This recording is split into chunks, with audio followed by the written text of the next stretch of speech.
Yeah, morning. Welcome. Oh, there it is. Welcome to 1 Foot of Books here on YouTube. Yes, my name's Shard. In this show, of which there are 13 other episodes, this is episode 14. In this show, I go through my book collection behind and around me and just explore the titles that I've managed to collect over the last 15 years or so. So here's to all the book collectors out there. An old Greek friend told me you shouldn't cheers with coffee because it's a black liquid. That's about. But anyway, here's to all the book collectors out there, book lovers. Thanks for tuning in. First time here, thanks for tuning in. I hope you find this mildly entertaining. Let me put my coffee down there.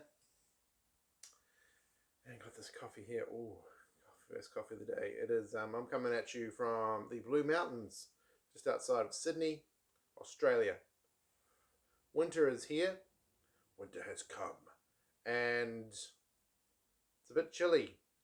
It's still not as cold as it's going to get, but noticeably different. Yeah, it's quite... Whew, it's getting there, getting there. They were talking snow on the weekend, but it didn't happen. But delicious. All right. Thanks for tuning in. Episode 14, 1 Foot of Books. I've got 1 foot here. I think it's a foot. My big red measuring tape broke over the weekend, as they all do eventually. All measuring tapes break. Yeah. So I'm just gauging by eye. I'm pretty sure this is like a foot, 30 centimeters. Anyway, got a few varied ones to get through today. So sit back, enjoy, grab a coffee, cup of tea, hit me up in the comments, anything like that. If you've got any of these books and want to go, hey, I got one of those books, I got that book too, let me know. So I'll just go through the books that I've gotten off the shelf back here, tell you where I got them from, maybe how much I paid if I remember, if I've read them, why I got them. Let's start. The Pilates method of physical and mental conditioning. I got this from the Vinnies in Dulwich Hill. I was doing a lot of yoga at the time, and I was like, hey, what about this Pilates thing I've been hearing about? And I found this, and it's like one of the original,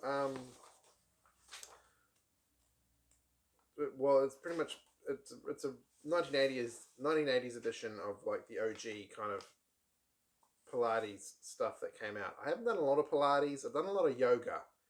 And Pilates, like I got the book and I was like, hey, Pilates is kind of like yoga. But I don't really want to talk to a Pilates person about it because they'll be like, no, yoga's like Pilates. And I'm just like, I don't want to get on that merry-go-round. But anyway, I think Pilates is a lot like yoga. Just with, a bit more intensity. I don't know. Are you a Pilates kind of devotee? Let me know. This is a 1980s edition. 1980 edition. It's got some great circa late 70s, early 80s photos. Classic black and white by Philip Friedman and Gaia Eisen.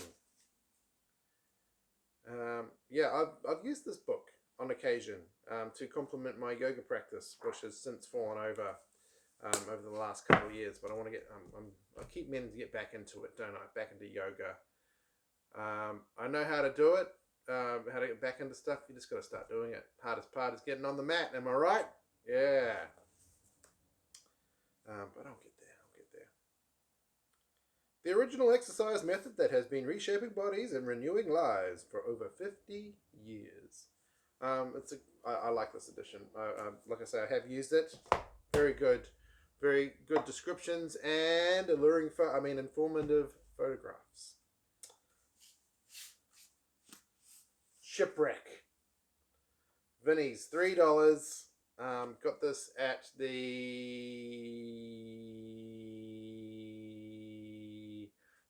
Springwood, Vinnies. Yes, I did.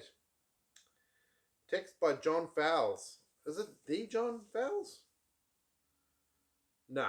Oh no, wait, it is. I never knew that. Wow. I read one of his books last year, The Magus. I didn't know he did the writing for this. He wrote The French Lieutenant's Woman, The Collector. When was this from? This is a cool book. It's got some great photos. It's a 1979 edition, originally published 1974. Text by John Fowles, photography by the Gibsons of Scilly. So this is a bunch of just really cool, like turn of the century photographs of shipwrecks, in and around, I think England,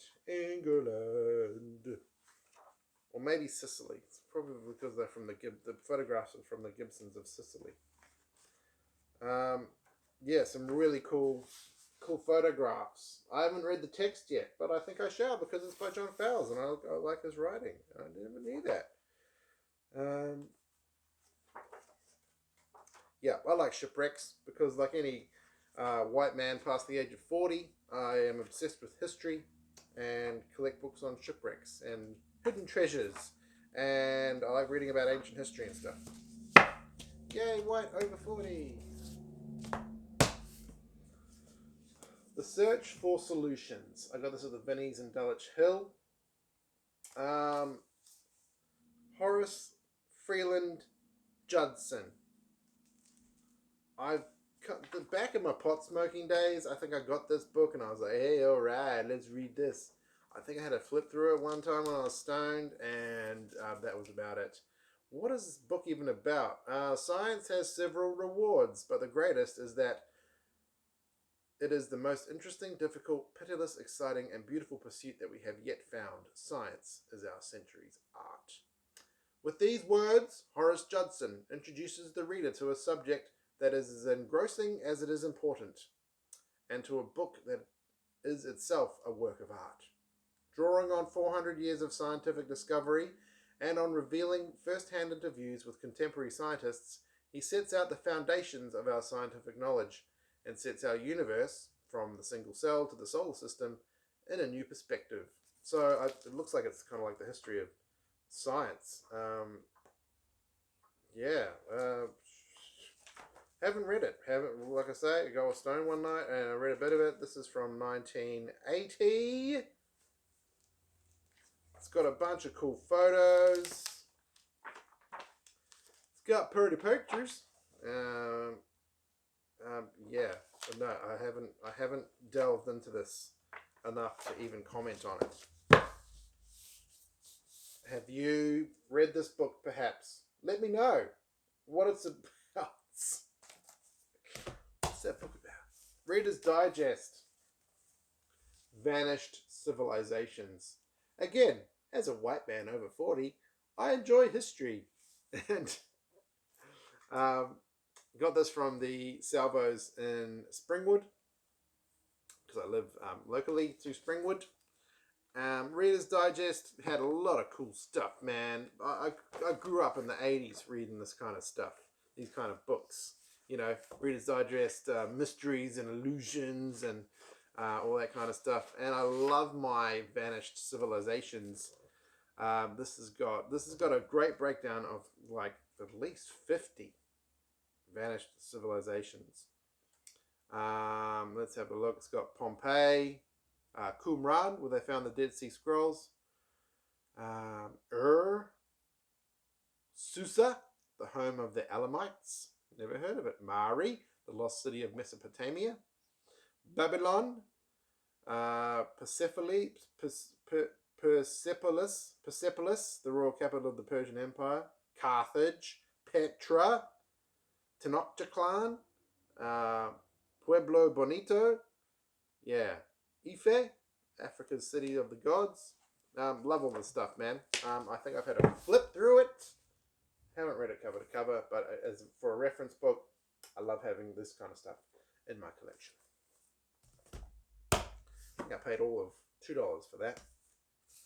This is a book I was meaning to get for a long time, and I still haven't read it. I haven't had it that long. Brando, Songs My Mother Taught Me.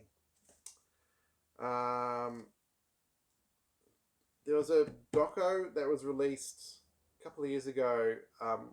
So Marlon Brando was like an obsessive recorder, in that he would record himself talking and putting down ideas and stuff. That was the way he did that.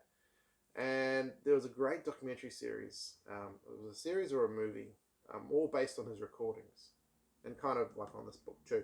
And I've always liked Brando as an actor. He was a very, like, you know, let's say strange man. Aren't we all strange? He was a strange man, but hell of an actor. And I always wanted to read this book, and I found a copy for $3. Got it last year. Haven't read it yet, but I will. I will. Like him as an actor, as a human being, he was a very interesting person, to say the least. Who wouldn't want to own their own island and just eat anything in sight? I mean, yes, me. I would want that in my life. Balloon while living on my own island? Yes, please. Yeah, Brando. If you've read it, is it good? Did you like it? Did you like it? Let me know. That is on the reading list. I will read that. John Marsden and Shaun. This is a classic of Australian traumatic children books. Amazing art. John Marsden, of course, wrote the Tomorrow When the War Began series, which is quite popular in itself. He's a long-time educator. And Shaun is a very celebrated Australian artist. They wrote this book together called The Rabbits. And it's all about, well, you know, so rabbits are the stand-in for white people. And there's other animals in it that are the stand-ins for Australian Aboriginal people, the original inhabitants. And through fantastic, beautiful artwork, and quite haunting words from John Marsden, they kind of explain from the indigenous point of view the arrival of rabbits to their country. Highly technological beasts who kind of come in and take over. And one of my favorite parts in it, that just, you know, first time I read it, man, it almost made me cry.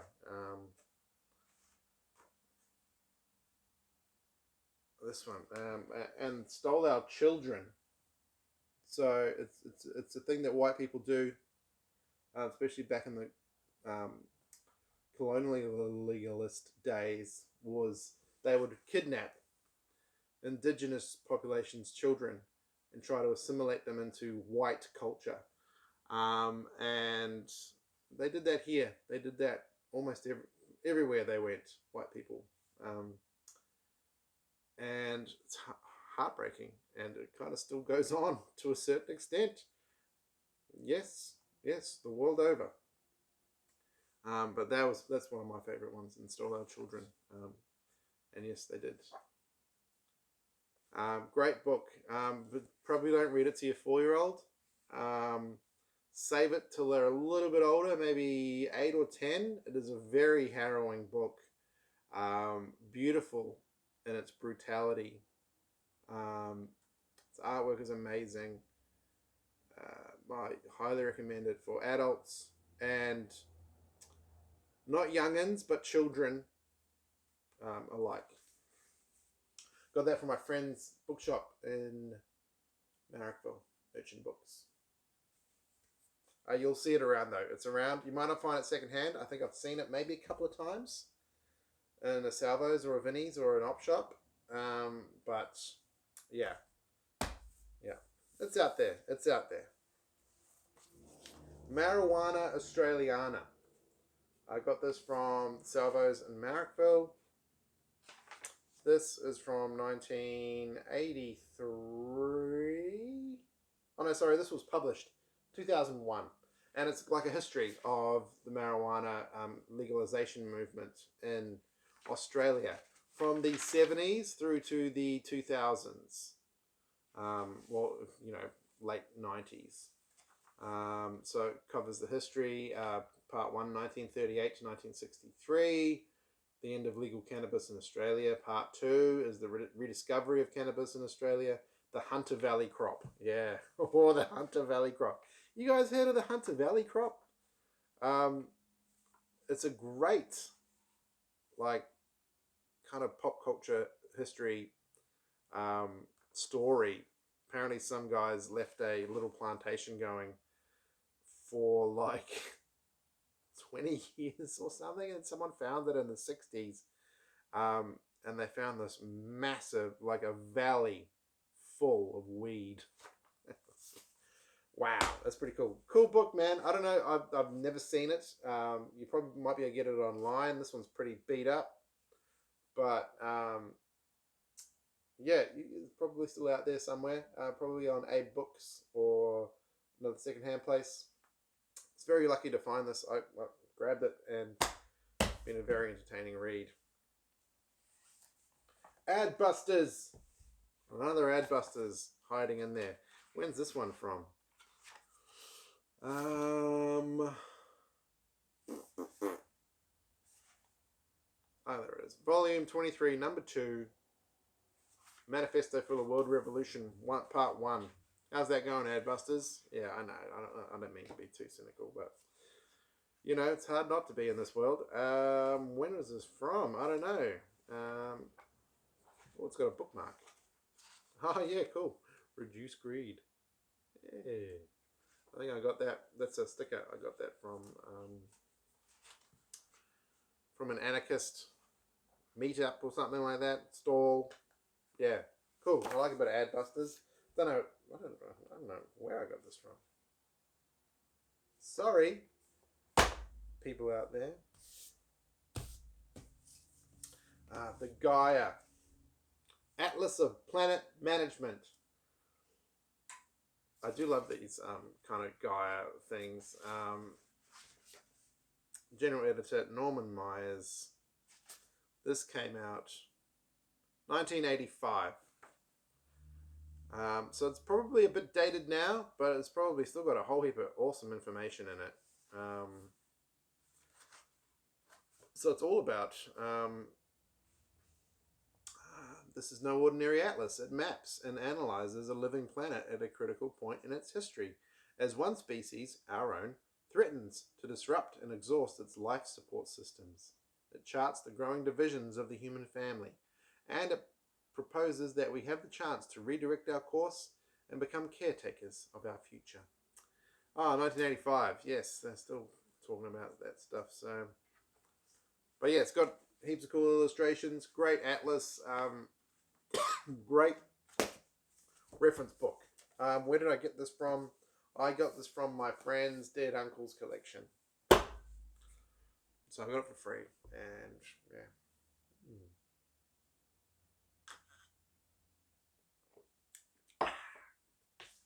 Nice. Oh. This is AMOK.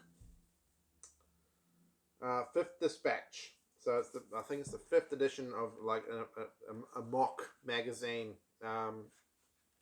It's like one of those. I don't know if you get them around anymore, depending on the bookshop you go to, but it's a catalogue of books. A whole heap of weird books. There's different types of crews doing it, but if you ever see these are very interesting to read just on their own, because just knowing that these books are out there. So you can go through subjects relating to the books that are in these subjects. So Mayhem, The Butchers by Brian Lane, Eating People, Is It Wrong? So I'm guessing that's about cannibalism. Confessions of Henry Lee Lucas by Mike Cox. Chopper from the Inside, Mark Brandon Reed. Ed Gein, Psycho, Paul Woods, The Encyclopedia of Serial Killers.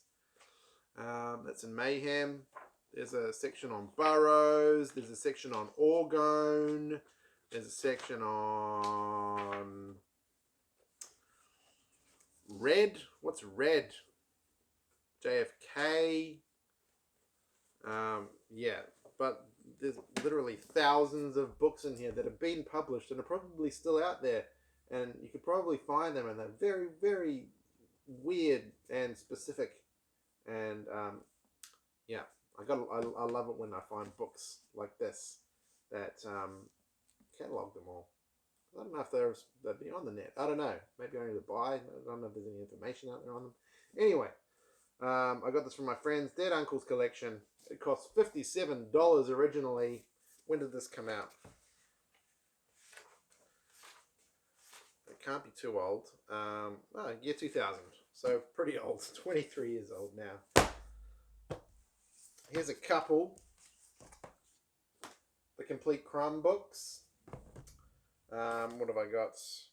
Volume 5 and Volume 6.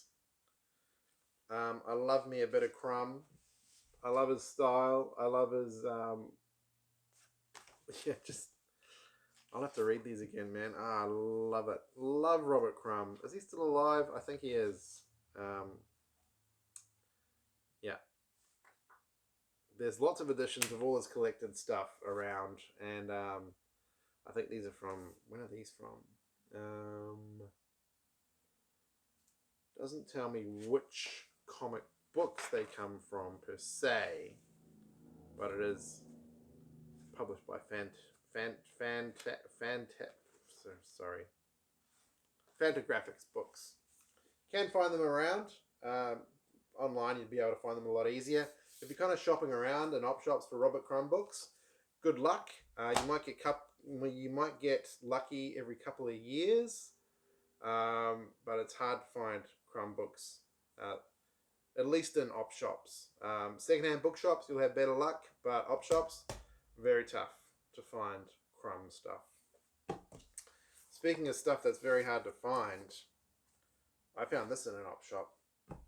This is DR and Quinch's Guide to Life.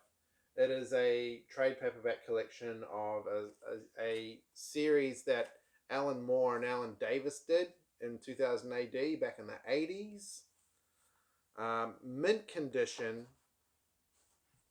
When did this come out? 1986. Great art. Kind of Alan Moore, not in his heyday, like it is definitely in his 80s heyday. Very funny, pretty trippy, pretty out there, and actually signed by Alan Davis and Alan Moore. Merry Christmas, best. Alan Moore, Alan Davis. I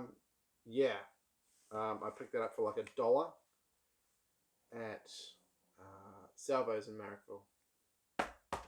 Very happy to find that.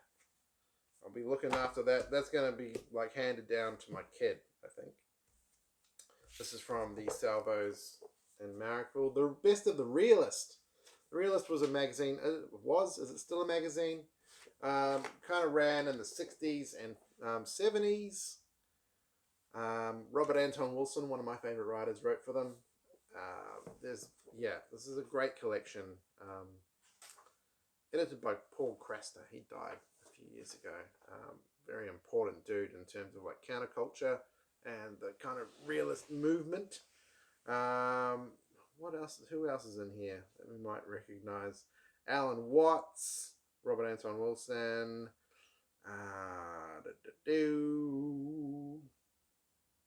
Kurt Vonnegut, Terry Southern, Lenny Bruce, Neil Postman, Lenny Bruce again. This is a 1984 edition of the Best of the Realist. The 60s Most Outrageously Irreverent Magazine. Yeah, it's pretty sweet. I have read a bunch of this, but it's been a while. I want to get back into this again now. I want to read this in the Crumb books again. Salvo's. I think I got that for $2. Salvo's $3. Great Voyages of Exploration. Jauques Brosse. Again, white man, over 40. Loves my history. The Golden Age of Discovery in the Pacific. One thing I really like is Pacific history because I'm from New Zealand. So I'm from that Pacific family. And yes, I know people were in the Pacific for a good 1,000 years before Captain Cook and all them started coming down. But I do like there's so much untold history in the Pacific before the white man got there. But full of awesome descriptions and maps and stuff of the Europeans running around the Pacific back in the day. Probably, I haven't read a lot of it, a lot of this, but there will no doubt be accounts of their bad stuff, you know, bringing venereal disease and massacres and stuff like that. This is from 1986. 1983. And it was actually given as a prize to David Shaw. I don't know if you can read that. David Shaw, if you're out there, I've got your book. This is the Dr. Murray Curtis Memorial Prize for HSC Mathematics, 1986, from St. Ignatius College, Riverview. There you go. David Shaw, got your book, mate. Yeah, cool book, that one. Great reference book. I love having these big coffee table books. Not that I have people around to put them on my coffee table to show them off to, but I got them. Thanks for watching One Foot of Books. Oh, it's getting a bit late in the day. I gotta get ready to go to work soon. How's everyone's day going? It's Tuesday here in the Blue Mountains of Australia. Maybe I'll take you for a walk one day and show you around my little neck of the woods. Thanks for tuning in to episode 14 of One Foot of Books. My name's Shard. Like and subscribe, all that kind of stuff. Send me a comment, send me a message if you want to say hi. Sorry, I've got a 5-year-old, so there's just stuff stuck to surfaces, like sticky tape on the table. How long's that been there for? Who knows? Don't question it. Just peel it off. Anyway, I'm out of here. Thanks for tuning in, everybody. Have a great week. See you next week. One Foot of Books.